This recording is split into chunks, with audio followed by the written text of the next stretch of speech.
All right, so in this video today, we're going to be talking about training the core. So we're going to talk about what makes up the core's function, how to train the core, and then how to put core training into an entire training block or training session. So we're going to kick it off by talking about what muscles make up the core. Now, before we break the core down into the different compartments and muscles of the entire core, understand that the core is always working in unison and together as a whole. So although we can target different parts of the core and maybe focus on different aspects of it, the core is always going to be working together. So we're never truly isolating it. We can just focus the core or our training to primarily hit different parts of the core.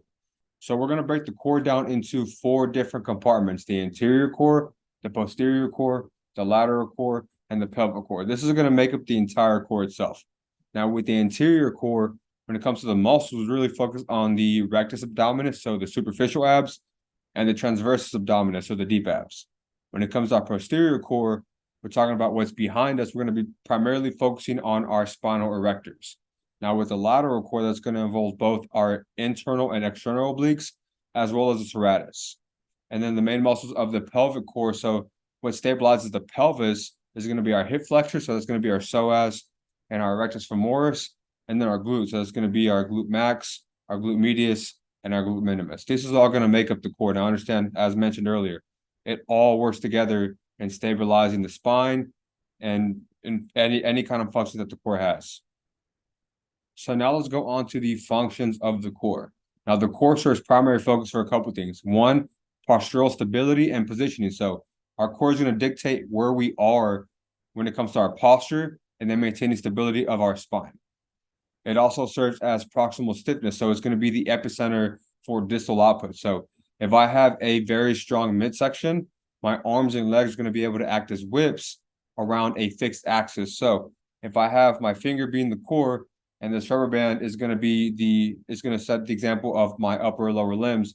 If I have a weak, flimsy core, it's going to be really hard to get a lot of power distally.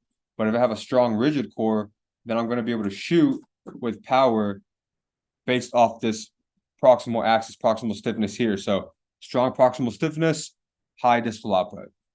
And then kinetic force transfer across fascial slings. So we talked about the muscles that make up the core, but understand that we also have fascia that integrates the core. So fascia integrates everything in our body from our lower limbs to upper limbs. And what's the epicenter of that is going to be our core. So it's going to help aid in kinetic force transfer across these fascial slings and across limbs. Now, the core's function, with focusing specifically on the core, is going to be to create movement, to resist movement, and then to facilitate movement. So when it comes to create movement, the core can create movement in this midsection area. So we can create movement there. We can rotate with it. We can bend laterally. We can extend, flex, and do all these things. When it comes to resisting movement, this is going to be where we really have to focus on stabilizing our midsection and our spine. So think about somebody pushing you and you have to fight against that resistance to maintain your positioning. Or think about a squat. That bar is pushing you downward. It can easily crush your spine, but if you have a strong core, you can resist that movement. You can resist extension. You can resist flexion. And then when it comes to facilitating movement, as mentioned earlier, that force transfer.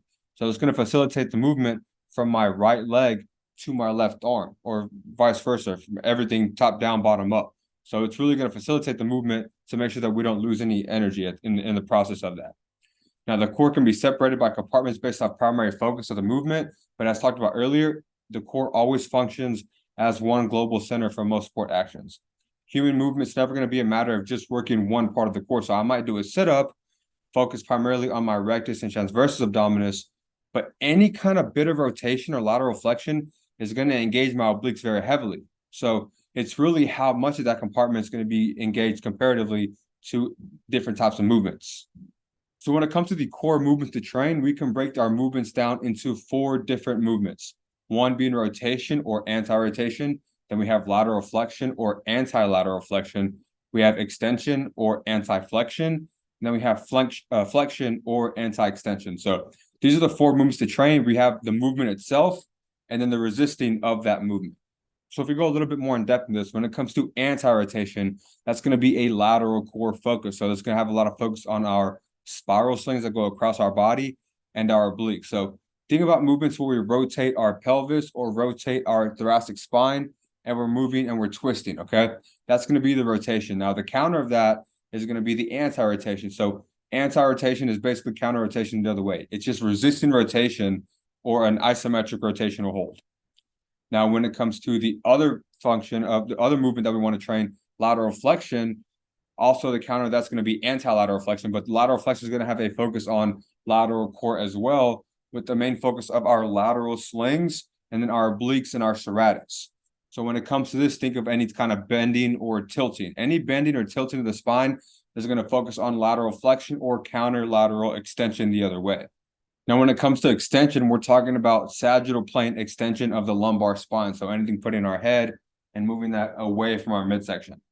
Now, with extension, the counter of that is going to be anti-flexion. So that's going to have a posterior core focus. So posterior core focus is going to be the backside of my core. It's going to be mainly the spinal erectors, the glutes, and then the back and deep longitudinal slings in our posterior core. Now, with that, like I said, anything moving away from our midsection, anything going from low to high, and extending our lower back or extending our thoracic spine. And then the last one, the fourth core movement to train, is going to be direct flexion. So that's going to be sagittal plane flexion, bringing our head closer to our midsection and closing off. Now, anterior core focus is going to be the front side of our core, the front part of our core. Now, flexion, the counter of that's going to be anti-extension. So we're going to be resisting extension. We're going to be focusing on actually getting into flexion. That's going to have an anterior core focus being the front slings, the transversus and rectus abdominis, or abs, and then the hip flexor. So if we train all four of these core movements, we're going to be covering all of our core in totality. We're going to cover every aspect of our core from muscles to fascial slings, and we're going to set the foundation to have a strong core that can resist, create, and facilitate movement. All right, so now we're going to dive deeper and discuss core training for creation and resisting of forces and movement. So we talked about the four key movements. Now we're going to dive deeper to help you understand that, and so you can understand how to train your core, the different parts of your core, and then how to resist or create movement. So first, if we focus on flexion or anti-extension first, as we mentioned, this is sagittal plane dominant. The primary muscles involved in flexion or anti-extension. So basically, any kind of anti-movement is just going to be isometric of that movement. So if it's flexion, anti-extension is just going to be isometric flexion. The primary muscles involved in that are going to be your abdominals, your hip flexors, and then your front slings. So with that in mind, when we're talking about direct core flexion work, it's going to be anything closing the torso. So with movements like that, think about going high to low or closing off. So it's going to be movements like your med ball slams going high to low, closing off, your sit-ups closing off, your closed chops going high to low, or your bridges. So any kind of bridge that is bringing you closer to your midsection.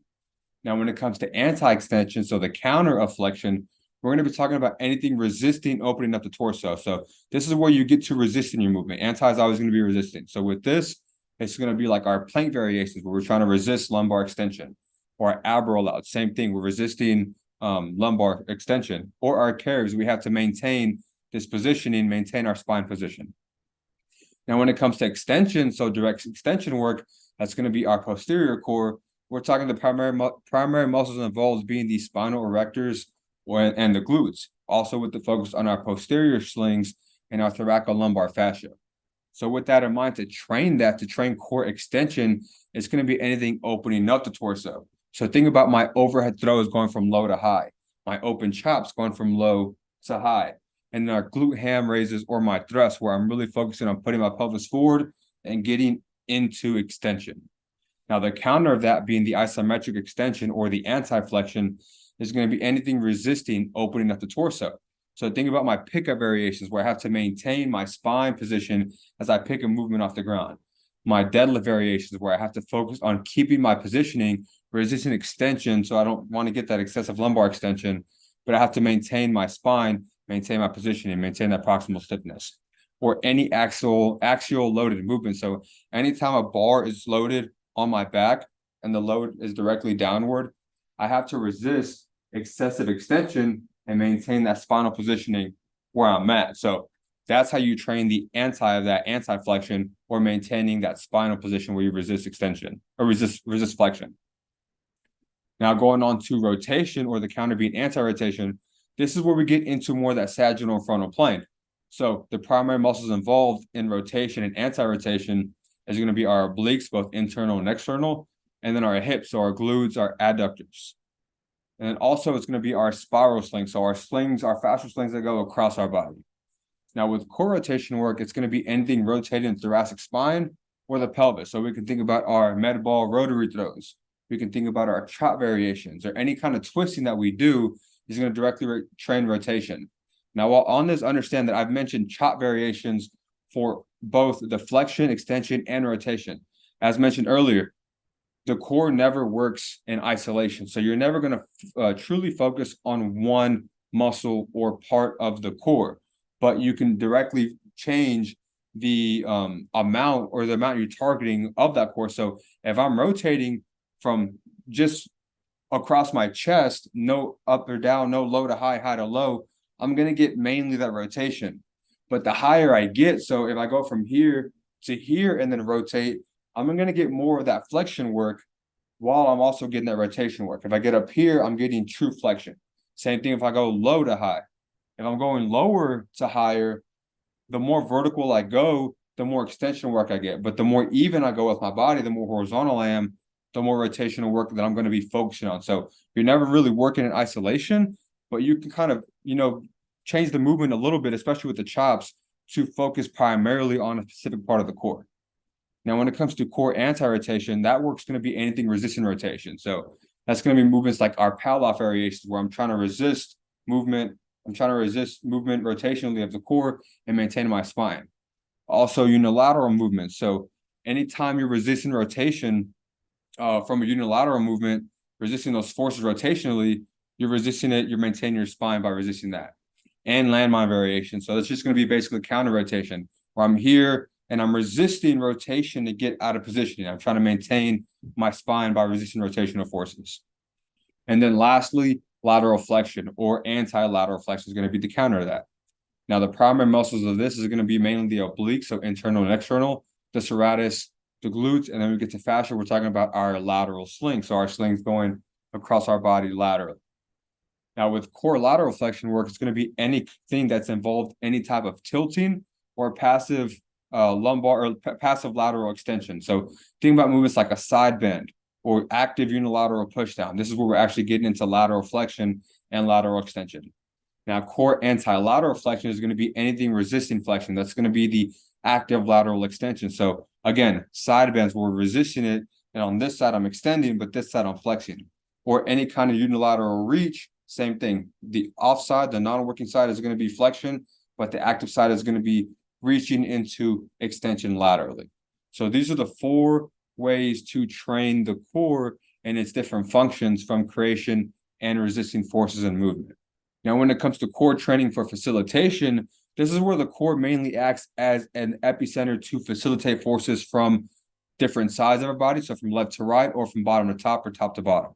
So when it comes to global movement, where the entire body works in conjunction as one, that's core facilitation. The core serves as the base of proximal stiffness and the epicenter for force transfer across different body segments. So the ways that you can train core facilitation is pretty much anything you really do that is athletic or requires you to transfer force or express force. So one is major lifts. Now, this is going to be resisting forces. So resisting, the core is going to act to resist, but it's also going to facilitate from the bottom up. This is where that proximal stiffness comes in hand a lot. So when it comes to major lifts like a squat, a trap bar deadlift, or a push press, a bench, this is where we have to really create core rigidity to maintain structural integrity and not lose any energy across our body as we lift. So that's the major way to set up proximal stiffness for you. And that's going to be the base for pretty much all athletes and the majority of what we do. So you can train the core a lot with your major lifts. Another way is unilateral movements. So you get more core engagement and force transfer from unilateral movements because you have to not only control the weight sagittally, but you also have to control it rotationally and laterally as well. So that's going to require more core engagement and more force transfer from the ground up to the other side. And you can also get a lot of core facilitation or force facilitation through your core from sprints, jumps, and throws. So everything that goes from the ground through the core and up. So if I'm throwing, I'm going from the ground up, or I'm sprinting through the ground up, or jumping, same thing. Anything from the ground up where you have to get that force through the ground and transfer it into another vector. That's going to go right through the core and train core force facilitation through it. Also, med ball work, so that kind of tags along with throws and jumps as well. But this allows work to be done ballistically and in every vector and plane as possible. So you're really going to be focusing on training the core in unison, working together in conjunction with each other, and training it as a whole. Same thing with cables. It allows for freedom of movement in every vector, as well as some accommodated resistance. You also have different landmine work, so this allows for freedom of movement in every vector. So again, core stabilization, force transference. And then lastly, crawl. So this requires your center of coordination being your core to stabilize the spine, as well as transfer force from the legs to the upper limb. So all these ways are different ways that you can train the core for force facilitation. Now understand that if you're training to facilitate forces, you can still create or resist forces with it. It's just the best way to, not the best way, but it's another way to train facilitation, to have basically your whole body working as a whole and have force go from the ground up, from the top down.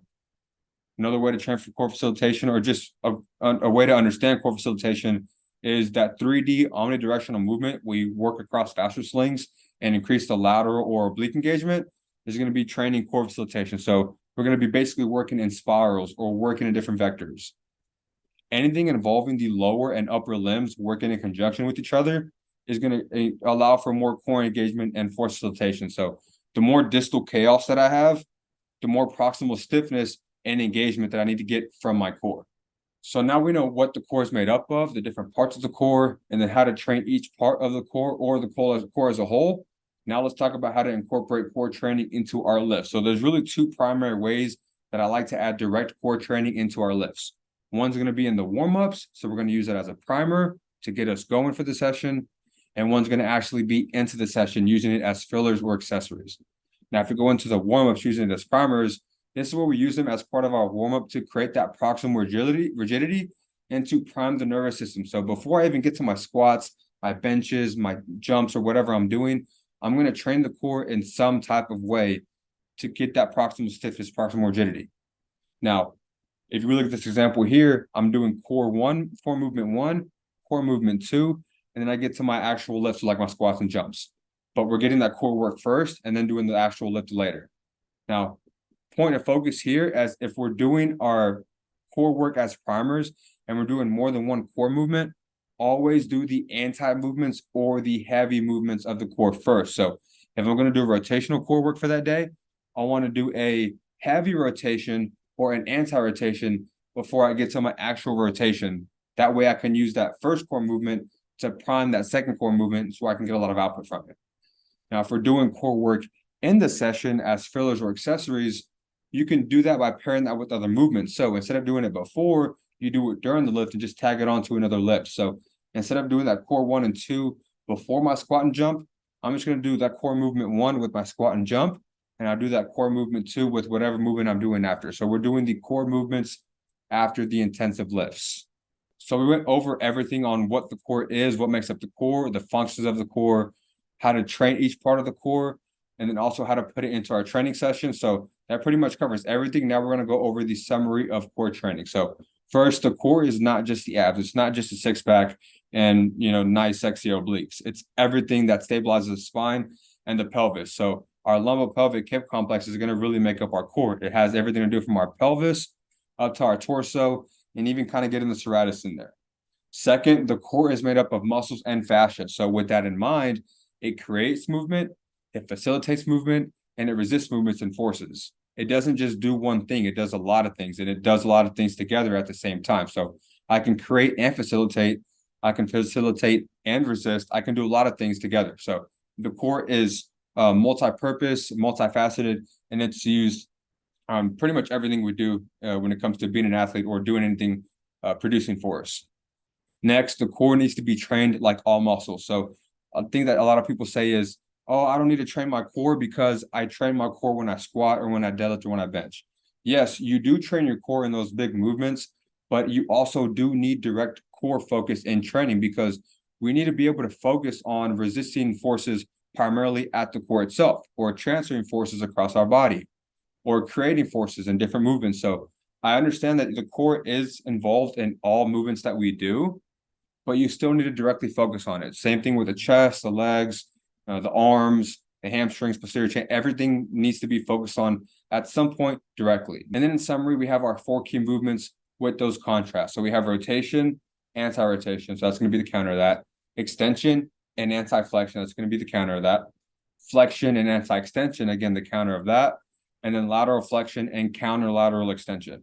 Now with these 4 key movements and their contrast, we can train all of them in the same day. So I can train rotation and extension and flexion and lateral flexion all in the same day.